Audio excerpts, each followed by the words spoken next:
Okay, let us start from the last class. We discussed about stress components.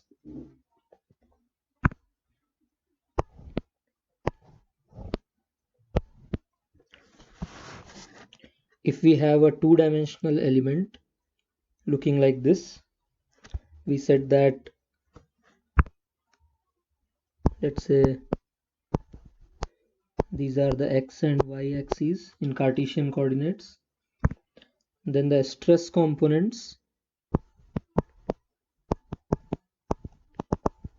the stress component that is on the right face, on that surface area, and in the x direction is written as tau xx. So the first subscript x denotes the direction of the surface, which means that the normal to the surface area under consideration, and the second subscript denotes the direction of the force. So tau xx is the component of the stress tensor, or in other words we can say it is the component of the force per unit area on this surface, which has a normal in x direction in the direction x in two dimensions on this surface which has a normal in x direction, has two components of force, one in x direction and the other one in y direction. The one in y direction can be written as tau xy. So the first subscript remains the same, which tells us which area or which surface we are talking about, on which surface this stress is acting, components of the stress. And the second one, the second subscript, which is y, it tells us about the direction of the force. Similarly, in all the other surfaces also,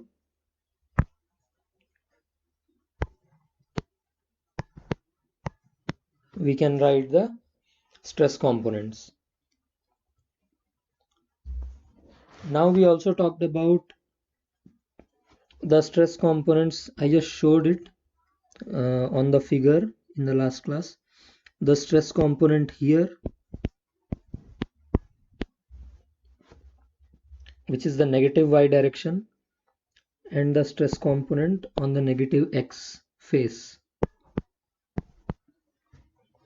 And we said these are also written as tau xx and tau xy for the negative x phase. So why is it not minus tau xx or minus tau xy? Why is it plus? So we'll discuss this convention for some time.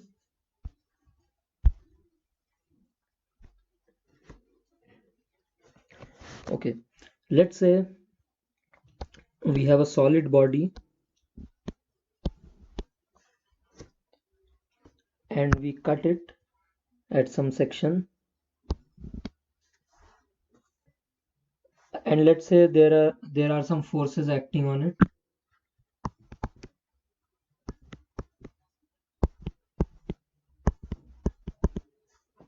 Okay, such that this is in equilibrium. It is not moving. This is a static system right now.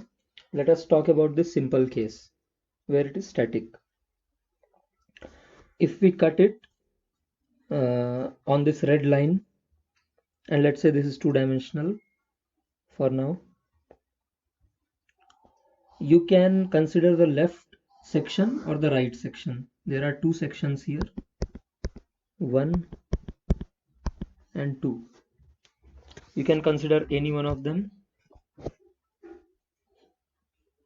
Let us draw both of them.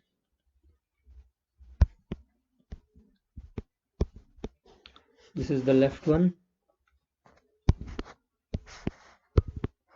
and this is the right one.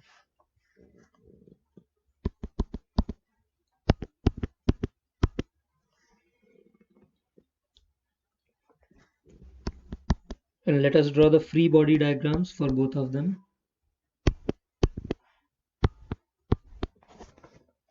Okay. Now to balance these forces here, for the first section, you should have some forces acting here.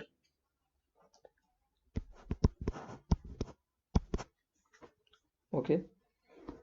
And to balance these forces on the second section, you should have again some forces acting here on that face. If you look at this cube here that we drew, the positive x direction, we said that the stress components that we wrote there are tau xx and tau xy. Okay. Now let's say these stress components on the other body, the body 2, the section 2, let's say those are tau xx prime and tau xy prime. What is the relationship between tau xy and tau xy prime? And similarly tau xx and tau xx prime. Both have to be equal and opposite. So therefore we can say that tau xx should be equal to tau xx prime, because that is drawn in the other direction. And similarly tau xy should be equal and opposite to tau xy prime. So the direction that we have drawn for tau xy prime should be opposite. That should be our sign convention. So actually we should have drawn it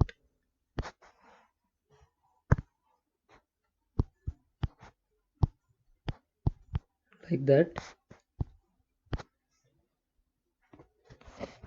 Okay, then we can write tau xy is equal to tau xy prime. So this is the sign convention.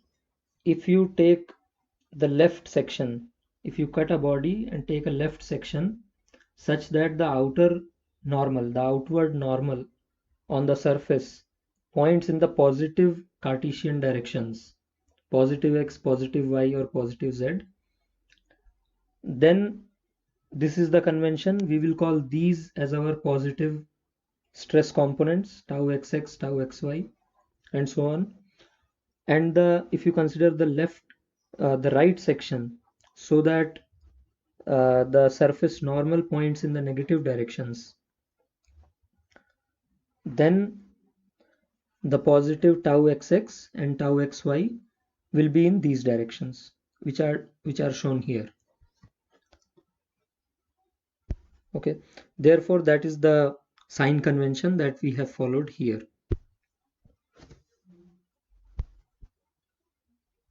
And we can discuss this if you have any questions in the next class. Now we defined what are fluids. Let us go back to fluids. Let us recap a little bit. Fluids are substances that flow under shear stresses. So let me draw a situation here, a flow configuration.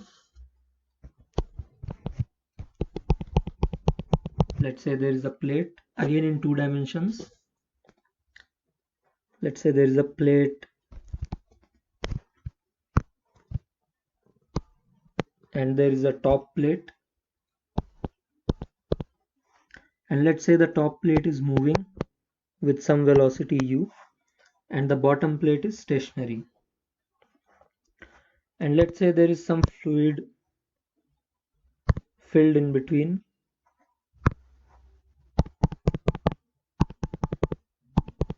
the two plates,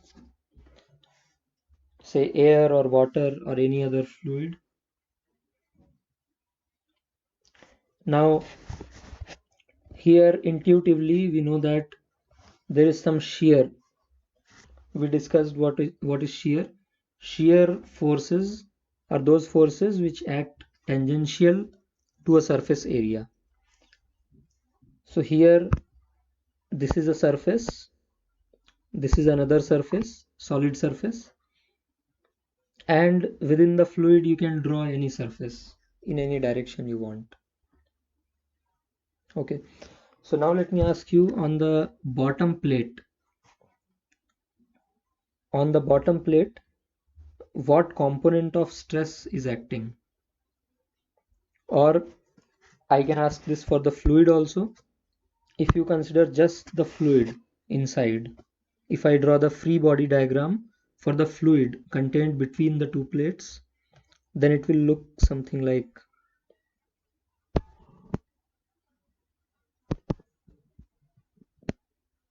this. I have removed the plates, top and bottom plates, from here.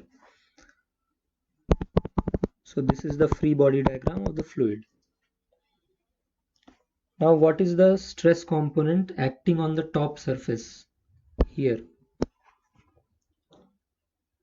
Now you can see you have to write both the components here. Let me write tau. What will be the first component and the second? First subscript and the second subscript for the stress component that is acting on this surface of this fluid. Now which surface is this? If this is the horizontal is x and vertical is y direction, then the force is acting in x direction and the surface normal is pointing towards y direction. So first subscript is the surface normal direction, which is y in this case, and the second subscript is the force direction, which we know is x in this case. So there is a shear stress component which is tau yx in this case. Okay, so this is a shear flow case and there is no normal stress in this case. You can see that on any surface there is no normal force acting on this fluid, and that's why because there exists a shear force, that's why there is a flow in this fluid. And what does the flow look like in this case? Between the two plates, if we choose any cross section, we can plot the velocity vectors at this cross section. At the top plate the velocity is capital U. We are assuming a lot of things here which will be more clear after some time in this lecture. So the velocity on the top wall is U. The velocity of the top layer of the fluid is also U. Here we are assuming that the fluid particles which are in contact with the top wall are moving with the same velocity as the top wall. This is also known as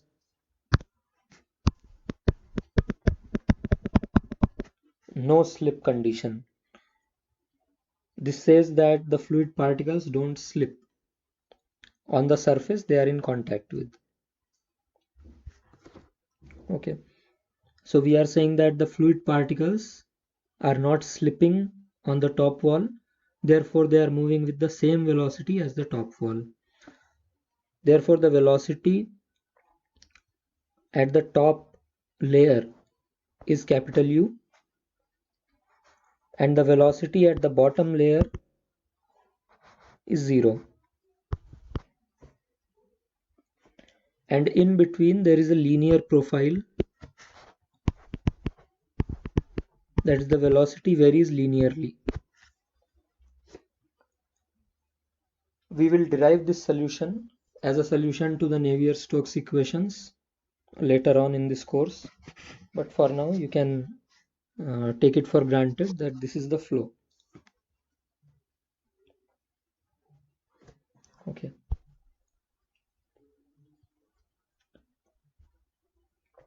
So this is a case where we saw how shear stress generates a flow. Now we'll go to some properties of fluids.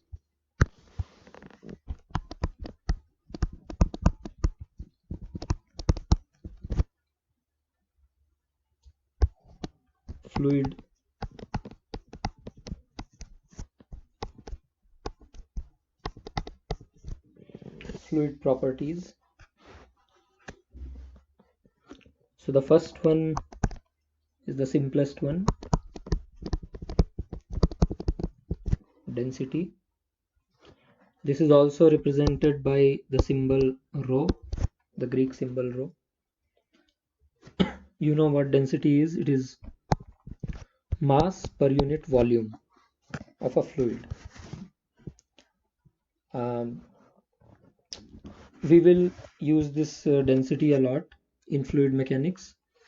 In solid mechanics, we don't use this that much.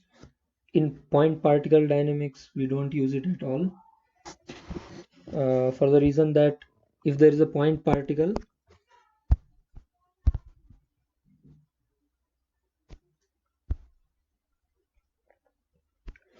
yes, if there is a point particle and if its mass is m, you can write Newton's second law for this just by using this mass of the particle. But in fluid mechanics, let's say there is a pipe flow,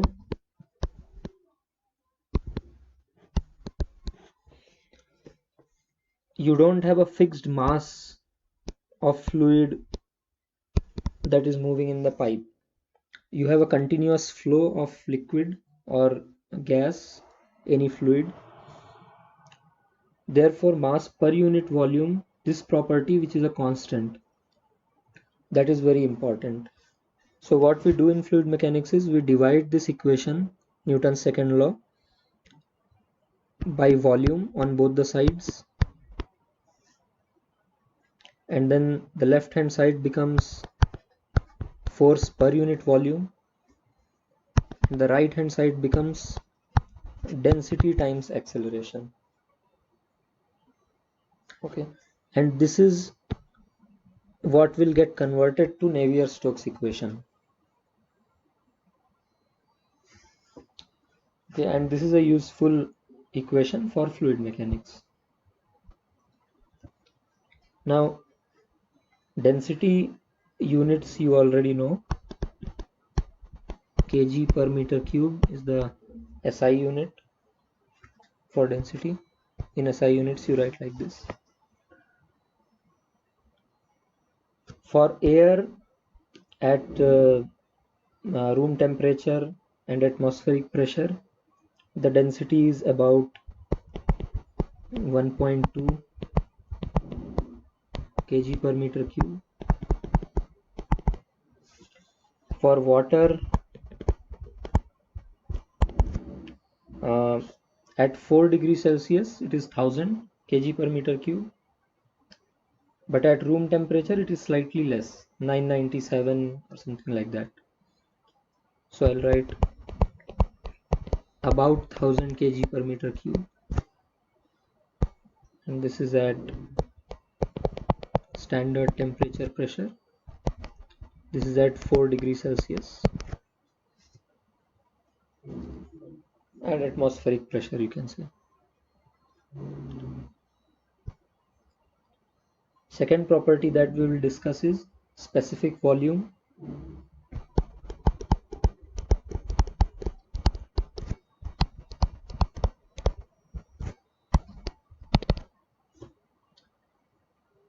Specific volume is used sometimes in fluid mechanics, not a lot. We will not use it a lot. This is just the inverse of density, 1 by rho. The meaning of this, the physical meaning is what is the volume per unit mass of the fluid. How much volume it occupies when you take a unit mass of that fluid. Okay, so it is just for air it will be 1 by 1.2 and for water it will be 1 by 1000 meter cube per kg. Okay,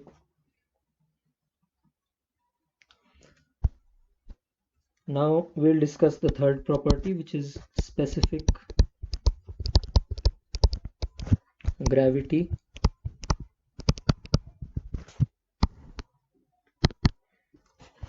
Which is the relative density of any fluid. So it is defined differently for liquids and gases. For liquids, it is defined as density of the liquid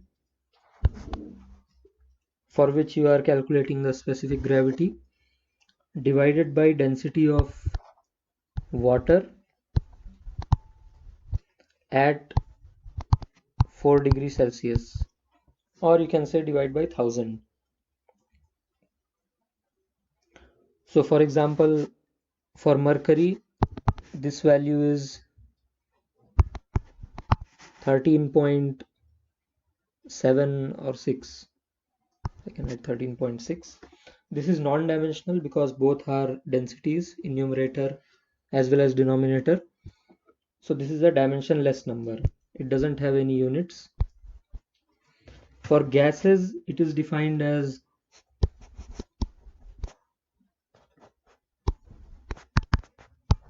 density of the gas for which you are calculating specific gravity divided by density of air at a given temperature and pressure.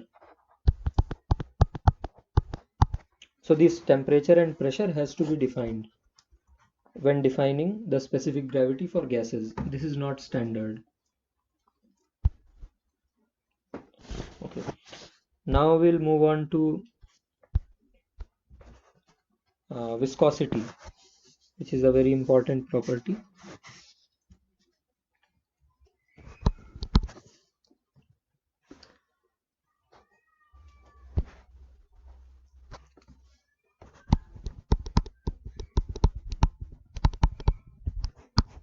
Viscosity. What is viscosity? Maybe this is new for some of you. You have some idea, probably.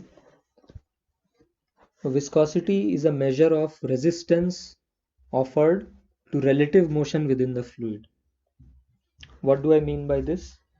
Motion of a fluid blob may happen without any resistance, but relative motion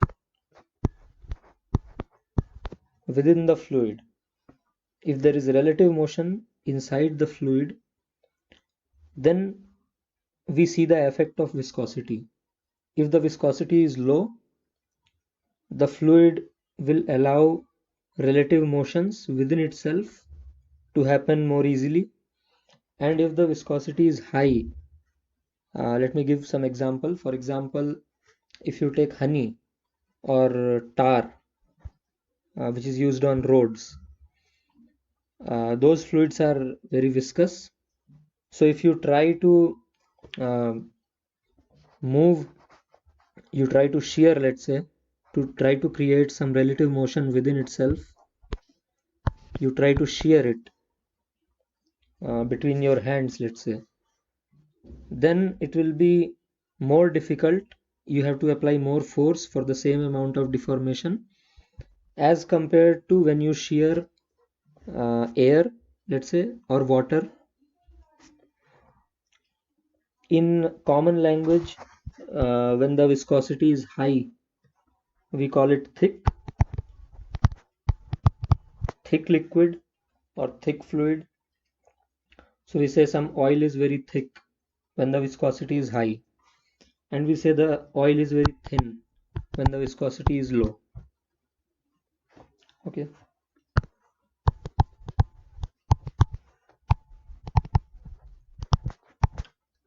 These are the terms in common language which people use. The units of viscosity are Pascal second. Pascal is the unit of stress or pressure, which is Newton per meter square. So this becomes Newton per meter square second. Now in fluid mechanics, there is something called Newton's law of viscosity.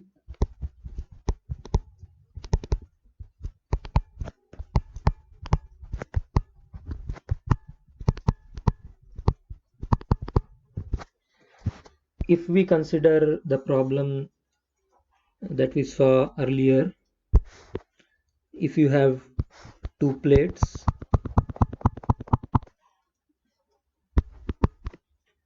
and the top plate is moving with velocity u and the bottom plate is stationary and you have some velocity profile, let's say we don't know what it is, it is linear, you know that.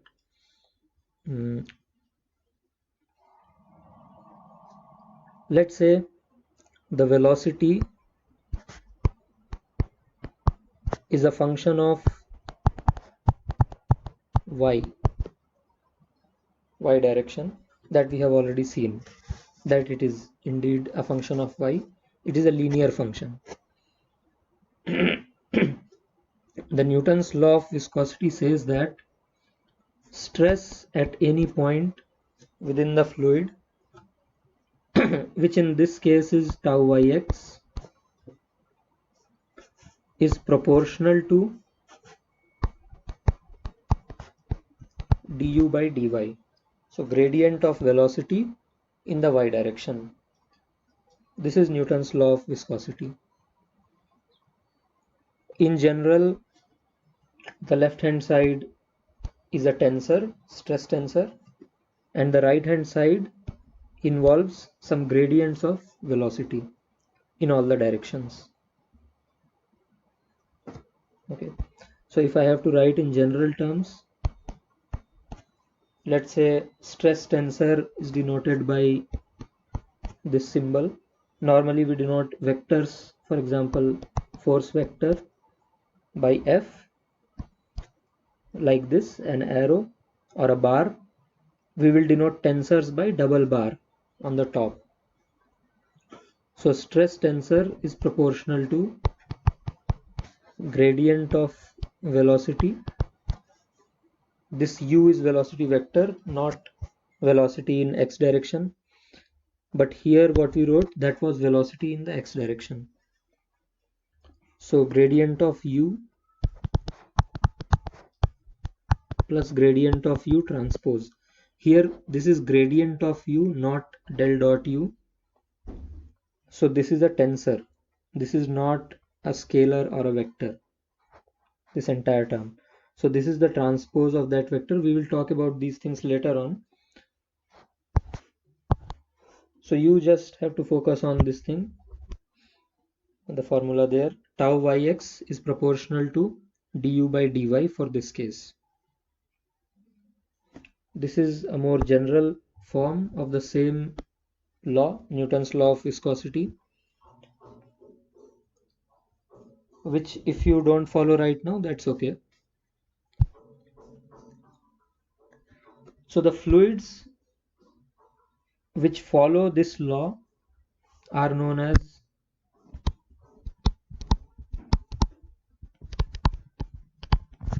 Newtonian fluids, and the fluids that don't follow this law are known as non-Newtonian fluids. Some examples of Newtonian fluids are common fluids. That's how this formula got invented. The common fluids such as air, water, even honey, mercury, and so on. There are several Newtonian fluids, and then there are non-Newtonian fluids which don't follow this law, such as paint, toothpaste,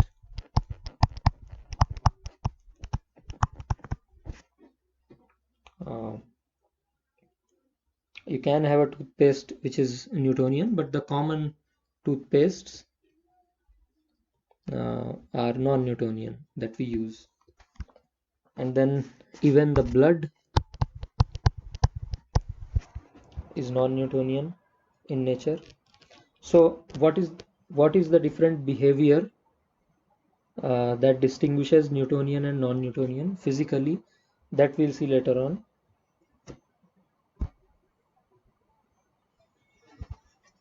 Now we'll just see the physical values, the values of viscosity for water and air. For air, the value of viscosity. Okay, so from this formula, where does viscosity appear here? Let me go back here. Generally, viscosity is denoted by the symbol mu, and it appears as the proportionality constant in this formula. Here. So tau Ix is equal to mu times du by dy, and that proportionality constant mu for air is about 1.8 times 10 to the power minus 5 Pascal second at standard temperature and pressure conditions. And for water, this is about 10 to the power minus 3 Pascal second at standard temperature and pressure conditions. For non-Newtonian fluids, we just said that they don't follow this formula, so there is no fixed viscosity that you can measure. Viscosity changes with stress, with the flow conditions. Viscosity also, there are two kinds of viscosities that we usually define. One is dynamic viscosity,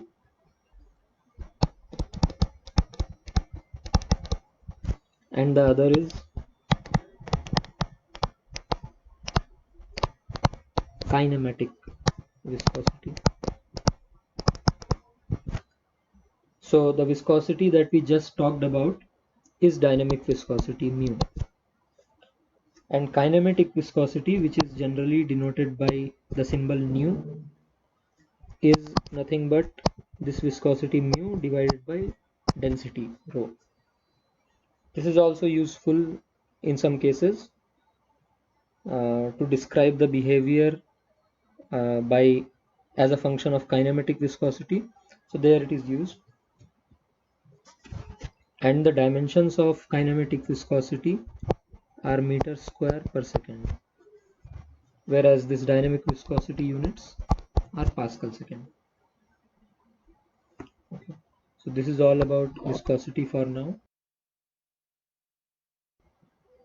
There are other fluid properties which relate to heat transfer, for example thermal conductivity and specific heat capacity and other properties, which we'll not discuss right now, because in this course we will not talk about heat transfer much.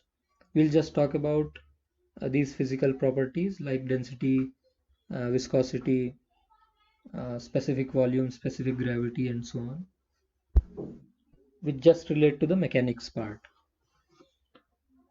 Now, what is the origin of viscosity in liquids and gases? Why does the viscosity appear? In liquids,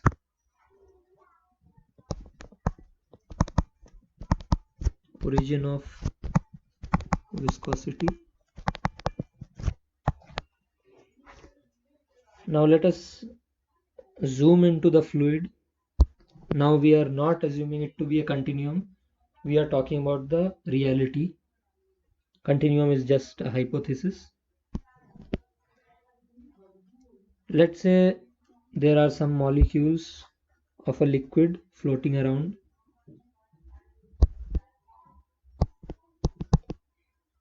If you know the molecular picture,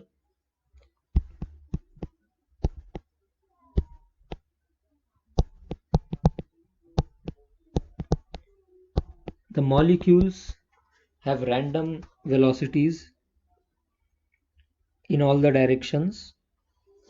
But when you average all the velocities of all the molecules in a given region,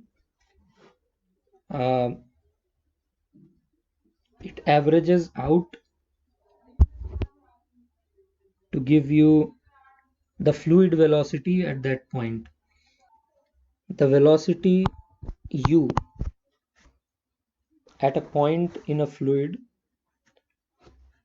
is given by the average of all these velocities of these individual particles, individual molecules. So this is the average of n molecules which surround that particular point.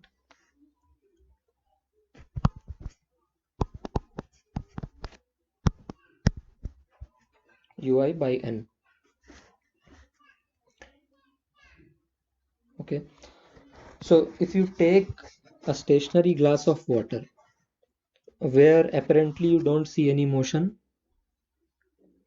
but at the molecular scale the molecules are still going around at very high velocities, but it is just that all their velocities at a particular point or around a particular point in a small region, they cancel out to give you zero velocity, which is the macroscopic velocity that you actually see macroscopically, what you measure.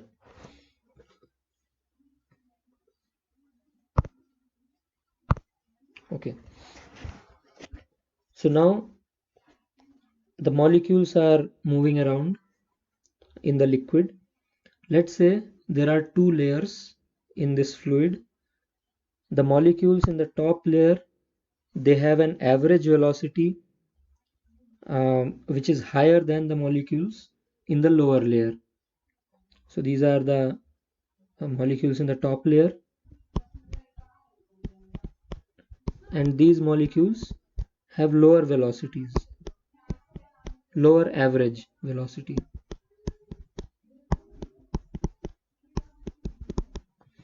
Okay, now liquids and gases. The difference between liquids and gases is that the intermolecular forces are much stronger in liquids. So in liquids you have cohesive forces between molecules.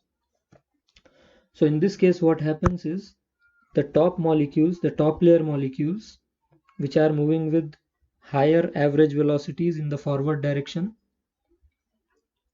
they attract the molecules in the lower layer. There is this cohesive force between them, and this way they pull the molecules in the lower layer. This gives rise to viscosity.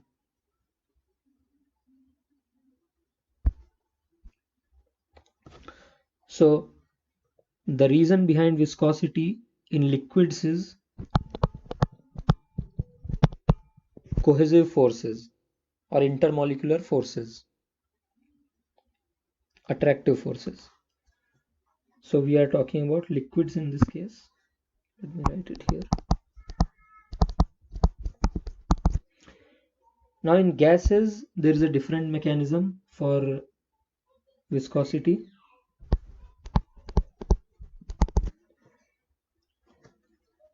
In gases, cohesive forces are not that strong, almost negligible. The molecules are far apart, but there are still molecular interactions through collision of molecules. So let's say in the top layer the molecules have higher average velocity in the forward direction, and in the bottom layer the molecules have lower velocity.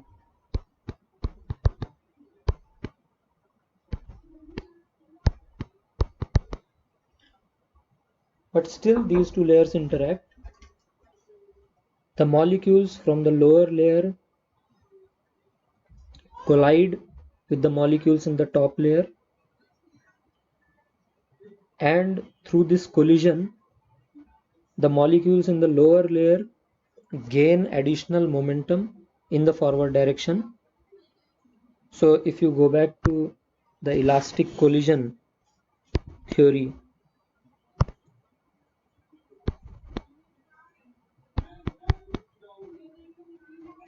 let's say there are two particles, two balls, let's say, and if there is elastic collision between them,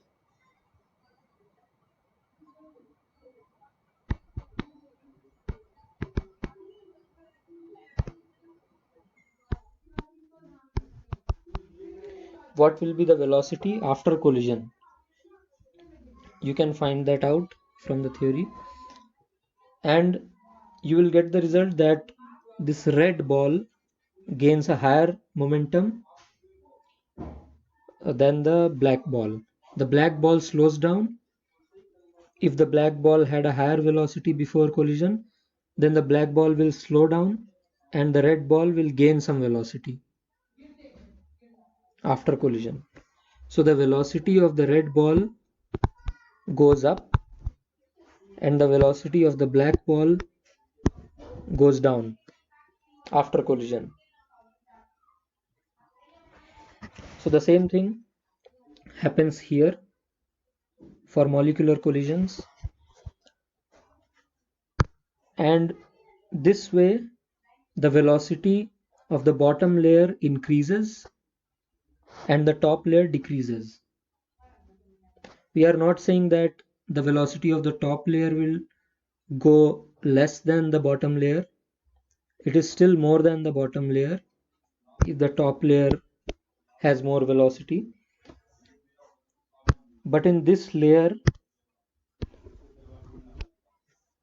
where there is a mixture, where there is a region where the bottom layer can interact with the top layer, in that region the velocity will get diffused. That's what we are saying. So through collision the same effect is achieved. What is achieved? By cohesive forces in case of liquids. So here it is collision between the molecules.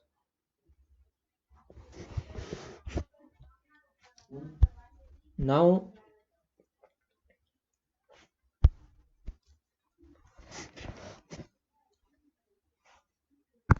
there is a terminology that we'll discuss. Some fluids, in fluid mechanics, the fluids can be classified uh, in terms of viscosity.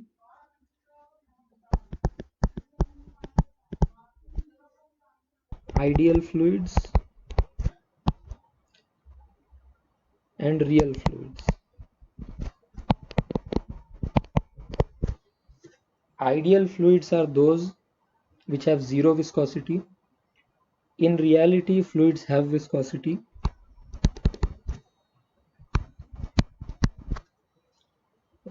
In reality, you don't have any ideal fluid, but still you can go very close to zero viscosity. These are also superconducting fluids that people have developed. At very low temperatures, you can achieve close to ideal fluid nature. These are also known as inviscid. Inviscid means zero viscosity, and viscous fluids. Okay. Now let me ask you a question. What will be the effect of temperature? What do you think is the effect of temperature on viscosity of a liquid and a gas?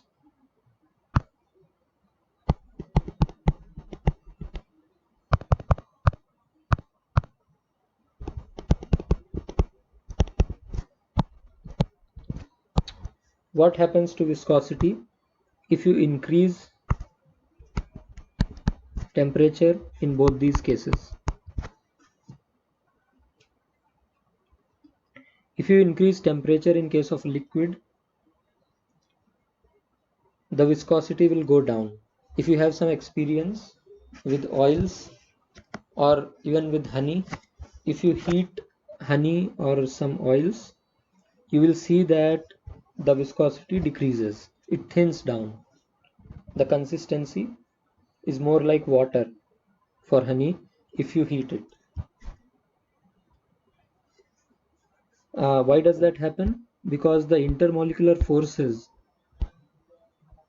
we discussed, that was the origin of viscosity. If you have stronger cohesive forces, then there is higher viscosity. So with temperature, these cohesive forces go down because of more jittering in the molecules. They spend less time with each other, so cohesion goes down. Therefore, viscosity decreases. Viscosity goes down if you increase temperature. But in case of gases, because collisions per unit time increase, the frequency of collision increases as you increase the temperature. Therefore, viscosity goes up. Viscosity increases in case of gases with temperature. So that is the difference between liquid and gas viscosities. Also, here we discussed about the no slip condition. No slip condition is a result of viscosity of liquids or gases, viscosity of fluids. Only because of viscosity is there this no slip that is observed experimentally. For inviscid fluids, there is this condition does not apply. You will have a perfect slip on any surface, on a solid surface. This no slip condition uh, you can test yourself. You can do this experiment even at your home. Let's say you take a plate.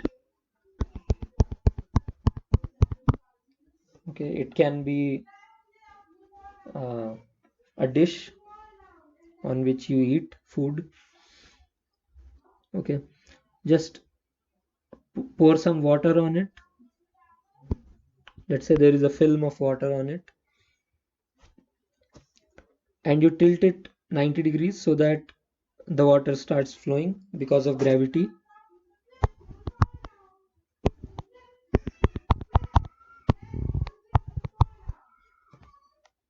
Okay.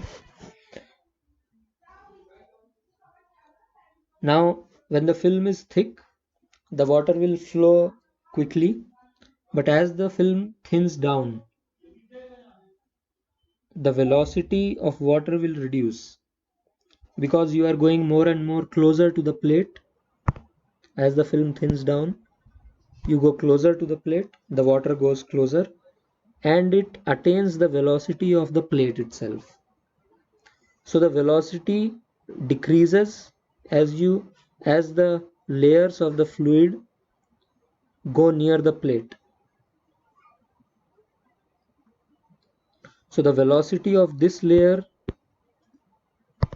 the velocity of this point here marked with green color, this is slower than that point there marked with blue. So it has a higher velocity and this has a lower velocity. and exactly on the plate the velocity is 0. Also you can see this, let's say when on a floor you have some dust or dirt particles.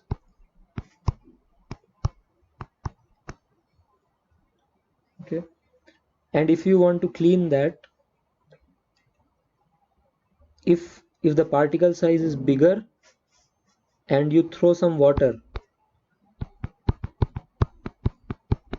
on the floor, then they get washed away quickly. But if the particle size is very small, let's say if the particle size is very small so that it is very close to the surface, it is very difficult to clean them by this method. You have to scrub the surface. That's the solution, to bring them up above the surface, because the velocity of the water very close to the surface is almost zero, is very small. Therefore those particles which are very close to the surface are very difficult to clean just by throwing some water. So that's all for today. We'll discuss more in the next few classes about the properties of the fluids and the equations, uh, how this equation F, force per unit volume equal to density times acceleration, transforms to Navier-Stokes equations.